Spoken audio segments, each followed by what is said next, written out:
Bueno, continuando con el eje temático número uno, vamos a aplicar los conocimientos adquiridos en la primera parte y vamos a continuar con el desarrollo de la presentación.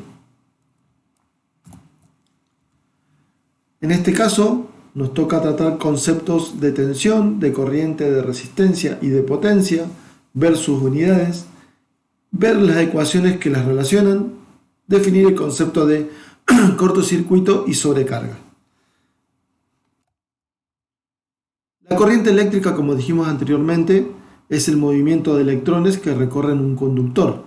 Recordemos que el electrón era la unidad fundamental del átomo y por algún motivo o acción externa, energía, podíamos provocar el movimiento de ese electrón desde un átomo hacia otro, creando así la corriente eléctrica. Este movimiento, como vemos en la imagen, no es espontáneo, sino que lo tiene que causar alguien. Ese alguien es una energía, comúnmente se denomina diferencia de potencial, y al elemento que crea esa diferencia de potencial se le denomina generador. Es decir, vamos a tener que aplicar un potencial, una diferencia de potencial en los extremos de una carga, para que se pueda crear la corriente. La cantidad de electrones que recorre en un segundo es la corriente y se representa con la letra I, se mide con un amperímetro. La unidad es el amperio o ampere y la identificación se hace con la letra A. Un amperio equivale al paso de una carga eléctrica de 1 coulombio por segundo. Esto implica que pasen 6.3 trillones de electrones cada segundo. En la imagen de la derecha vemos un generador.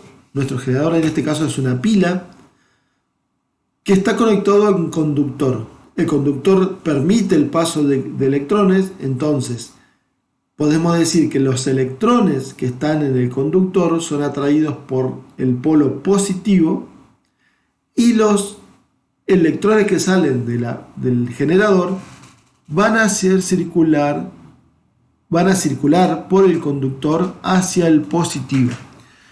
A esta corriente comúnmente se la denomina corriente de electrones, pero tenemos que saber que hay una corriente convencional que se grafica comúnmente en los diagramas, se lo toma como convención de dirección de corriente, diciendo que la corriente va de positivo a negativo.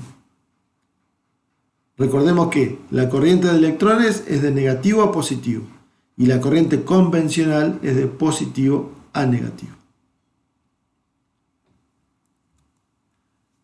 En la tabla vemos que la magnitud es la corriente, el símbolo es la letra I, la unidad de medida es el ampere, que se representa con la A, y se mide con un amperímetro.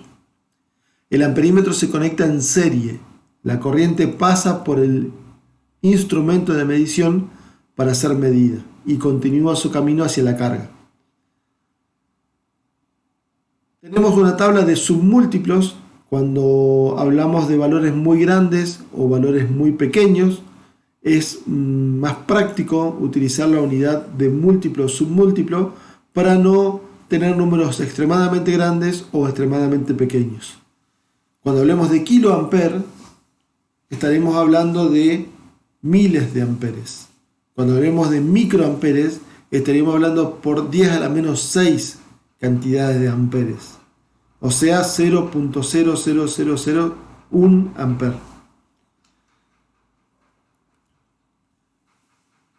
La tensión eléctrica, ese elemento que va a crear la diferencia de potencial, comúnmente se denomina fuerza electromotriz, pero hay que tener en cuenta que también puede ser definida como diferencia de potencial. La fuerza electromotriz se puede obtener de diferentes maneras, ya sea química, magnética, solar. va a ser la encargada de crear una diferencia de potencial en sus extremos para cuando es aplicada a una carga, crear así la corriente de electrones. A modo de analogía, vemos en la imagen un depósito de agua que se encuentra a una cierta altura, el depósito A, superior, más alto que el depósito B.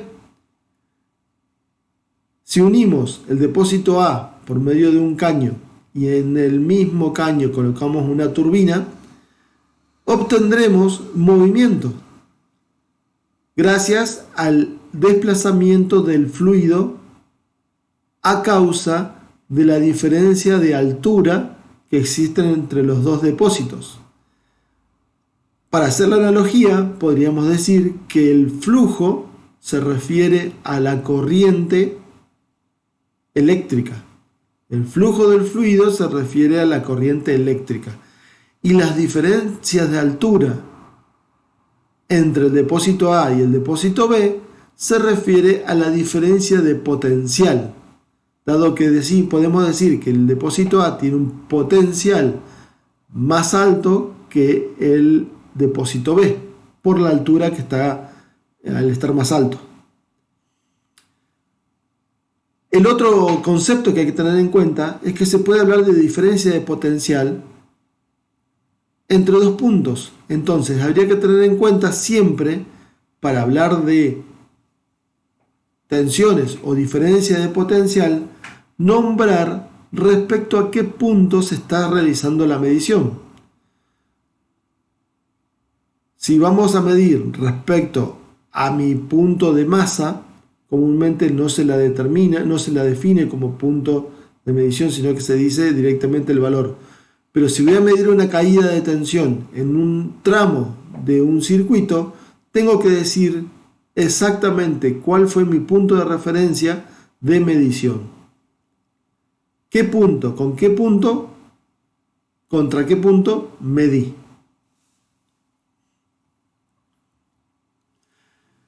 En el resumen de la tabla podemos ver que la magnitud puede llamarse tensión, diferencia de potencial o fuerza electromotriz.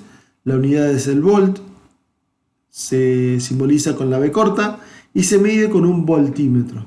Este voltímetro se conecta en paralelo y comúnmente suelen ser de muy alta impedancia, por lo que no toma consumo en la medición.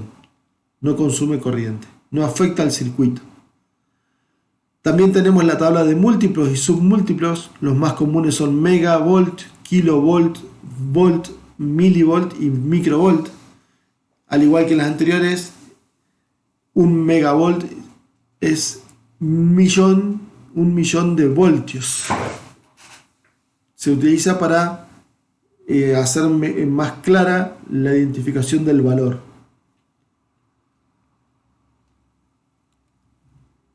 En cuanto a la resistencia eléctrica, podemos decir que la oposición al paso de la corriente de electrones se define como resistencia.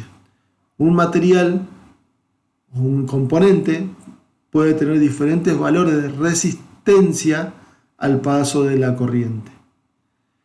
Comúnmente se representa con la letra R. La unidad es el ohm y se representa con la letra omega, la letra griega omega. Vamos a tener también múltiplos y submúltiplos, megaohm, kiloohm, ohm y miliohm, para representar valores muy grandes o muy pequeños.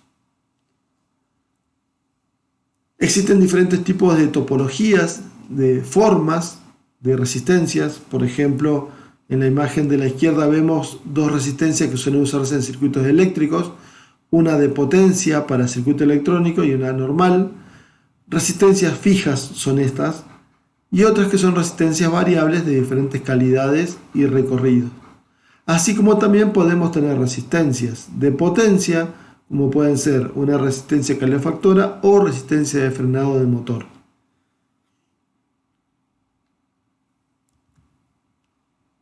Un parámetro importante a la hora de analizar la resistencia es la resistividad volumétrica del material. Para determinar la resistencia de un cable, por ejemplo, de un material, vamos a tener que hacer el cálculo entre la resistividad multiplicada por la longitud y dividida la sección. Si de esta ecuación despejamos la resistividad, nos va a quedar una relación entre la resistencia, la sección y la longitud. En este caso va a quedar ohm, la sección se tiene que expresar en milímetros cuadrados y la longitud en metros, por lo que la resistividad quedaría expresada en ohm milímetro cuadrado por metro. Este valor es de suma importancia a la hora de tener en cuenta los cálculos matemáticos, dado que, de acuerdo al material que yo voy a usar, por ejemplo en un cable, voy a tomar la resistividad para calcular la caída de tensión específica en el cableado y así poder definir el cable que voy a usar de acuerdo al consumo que tenga en ese sector. Por ejemplo, en la tabla de la derecha vemos los diferentes tipos y categorías de cables con la diferenciación de secciones en milímetros cuadrados y la corriente que puede llegar a obtenerse de ese circuito, de esa sección. Tendremos también la resistencia en ohm por kilómetros para identificar cuál es la caída de tensión en la distancia. Obviamente que para hacer la selección hay que seleccionar el tamaño exacto y el material exacto, dado que los costos son totalmente distintos entre materiales y las secciones son importantes. Vamos a tener que tener en cuenta la rigidez mecánica y el valor de moneda de cada uno de los conductores. En cuanto a las resistencias electrónicas, pueden identificarse de dos formas, con 4 bandas o con 5 bandas.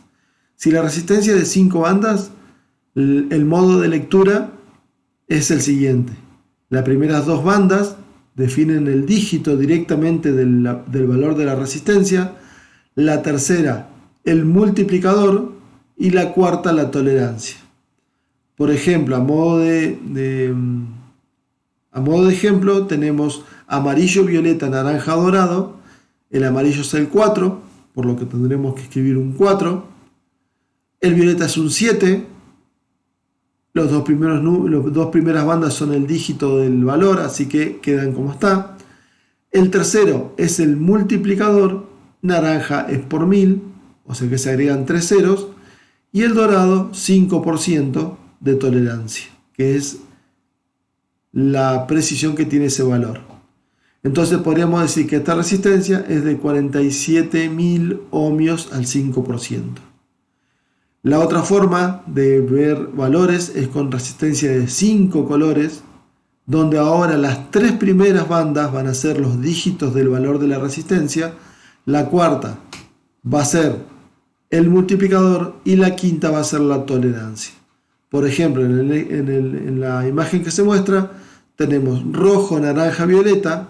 El rojo es el 2, rojo, amarillo, violeta. Rojo es el 2, amarillo es el 4, violeta es el 7, por lo que quedaría 247. Luego viene naranja, que sería el multiplicador, que sería por 3 o por 1000, y el marrón, que sería el 1%. Podríamos decir que esa resistencia es 247.000 ohmios al 1%. Obviamente que también vamos a encontrar resistencias en la parte electrónica de montaje superficial con su codificación y resistencias de potencia directamente con el valor resistivo en la chapa identificatoria. La relación que une estos 3 parámetros que estuvimos viendo es la ley de Ohm, que dice que la tensión es igual a la resistencia por la corriente. Esto, dicho de otra manera, podemos decir que al aplicar un voltaje o una diferencia de potencial sobre una carga, se crea una corriente que es directamente proporcional a la tensión. Podemos utilizar el triángulo de potencia para hacer el despeje rápido de las unidades. Por ejemplo, si quiero definir cuál es la ecuación del volt, tapo con el dedo la letra B corta y me quedaría en forma horizontal la multiplicación entre I por R. O sea, siempre lo horizontal se multiplica. Si quisiera sacar cómo es la ecuación de la corriente, tapo la corriente y me quedaría una ecuación que dice B arriba, R abajo. O sea, una división. Y para la resistencia, tapo la resistencia, me queda un cociente entre la tensión y la corriente.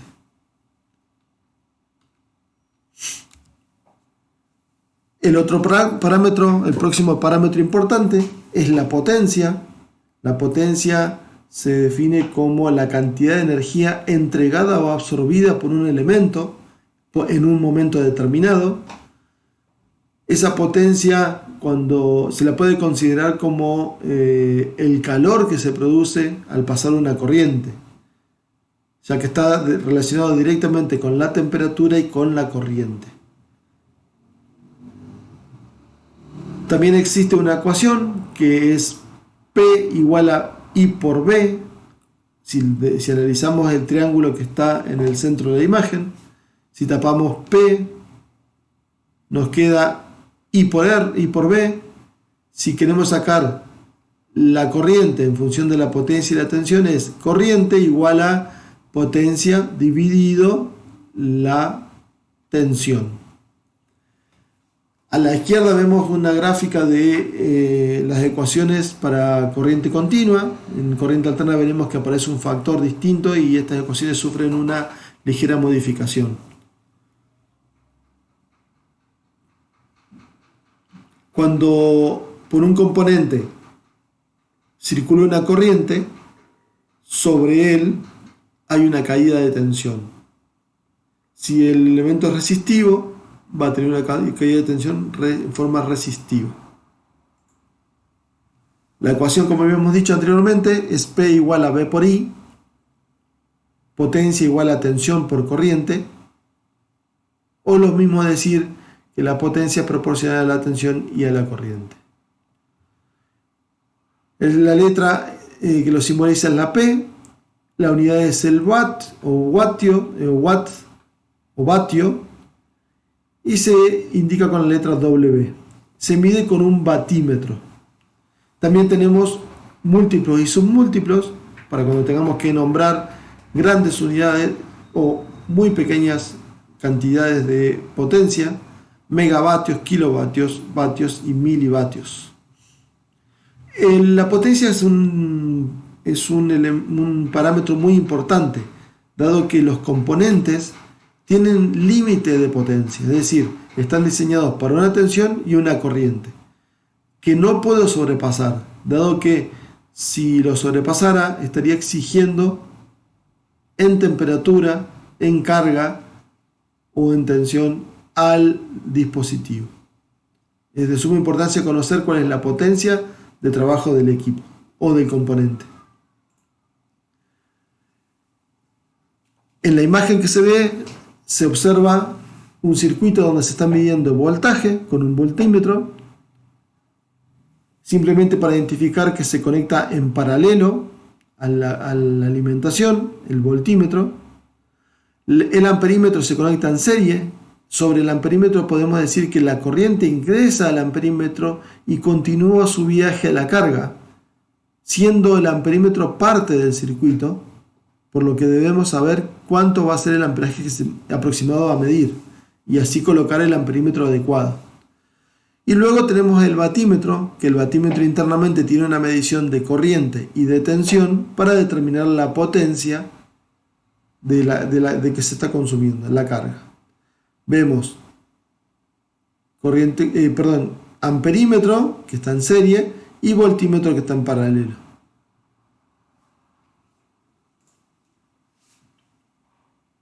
Definimos circuito eléctrico como un circuito compuesto de una fuente de energía o fuente de alimentación, que en este caso es una batería, un interruptor, cables, conductores y una carga. Vamos a decir que un circuito se encuentra cerrado cuando circula corriente por el mismo y se encuentra abierto cuando no circula corriente en el mismo. El interruptor, al activarse y dejar pasar la corriente, va a hacer que la bombilla se ilumine, dado que el efecto del paso de los electrones es crear esa incandescencia, y los electrones van a cerrar el circuito a la batería. Recordemos otra vez que existe una corriente de electrones, que es la graficada en la imagen, pero por convención se tendría que graficar la corriente convencional que va de positivo a negativo. Acá hay un resumen de lo que sería un circuito cerrado, sin interruptores o con el interruptor cerrado, y un circuito abierto cuando se interrumpe el paso de la corriente por el circuito. Recordemos que la fuerza electromotriz, o en este caso la fuente de alimentación, debe ser capaz de mantener el voltaje, es decir, su potencial, su diferencia de potencial, cuando el circuito está abierto, y a su vez, cuando el circuito está cerrado, poder crear sin problemas la corriente que me va a pedir el consumidor, o la resistencia en este caso. Un concepto muy importante a la hora de definir partes eléctricas es el concepto de cortocircuito. Vamos a decir que el cortocircuito es una de las fallas comunes en una instalación y es la conexión de dos puntos de diferente potencial. Es decir, puedo conectar un potencial positivo con un negativo directamente, anulando todo tipo de carga conectada y haciendo un cierre de circuito de resistencia cero, por lo que provocaría una corriente elevada que puede destruir el circuito, el cableado. En la imagen, por ejemplo, se ve el efecto de un cortocircuito realizado en una instalación eléctrica. Los cables se queman y los componentes de protección se queman.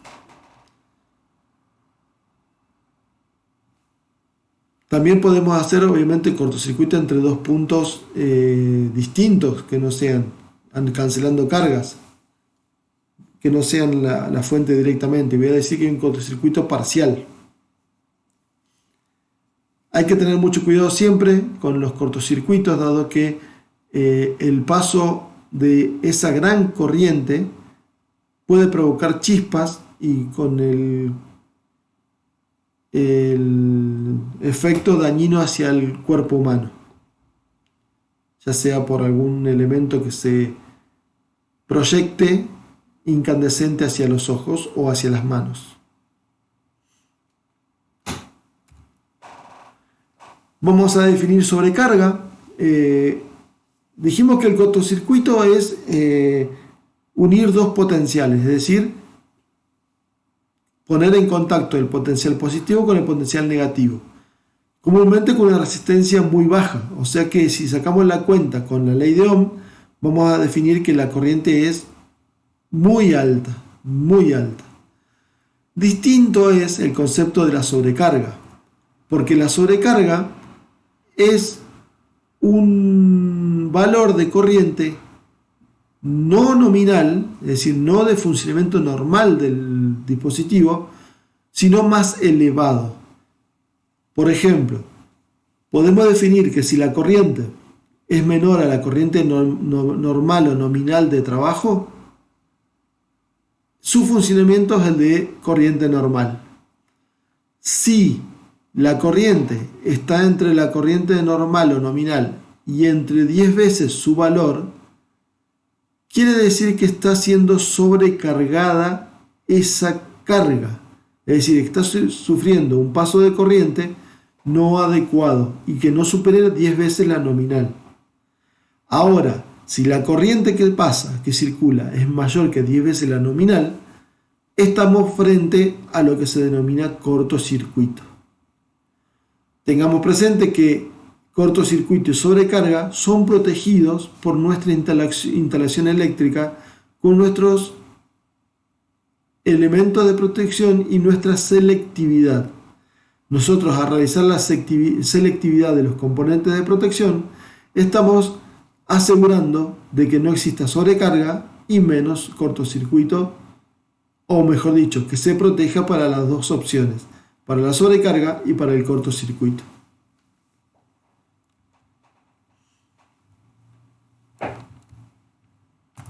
Bueno, en resumen lo que estuvimos viendo fue los conceptos de voltaje, el voltaje comúnmente denominado fuerza electromotriz, que se puede crear en diferentes formas, por ejemplo electroquímica como una batería o magnética como un alternador.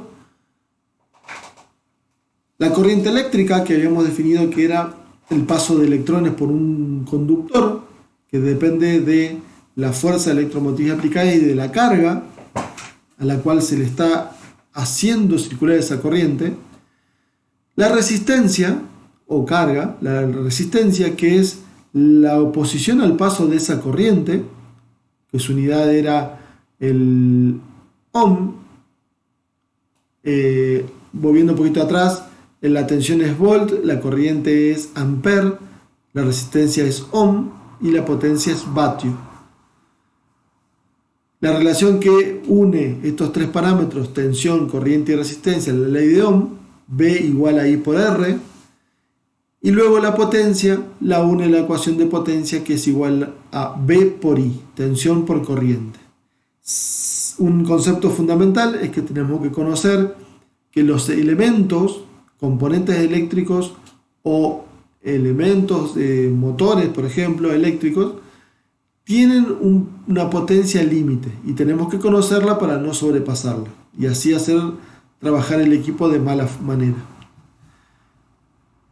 El cortocircuito era unir dos potenciales diferentes, provocando un paso de corriente, un pico de corriente muy elevado, que puede dañar fuertemente los componentes y los circuitos, los elementos de protección y los cableados, por ejemplo. Y también definimos lo que es sobrecarga.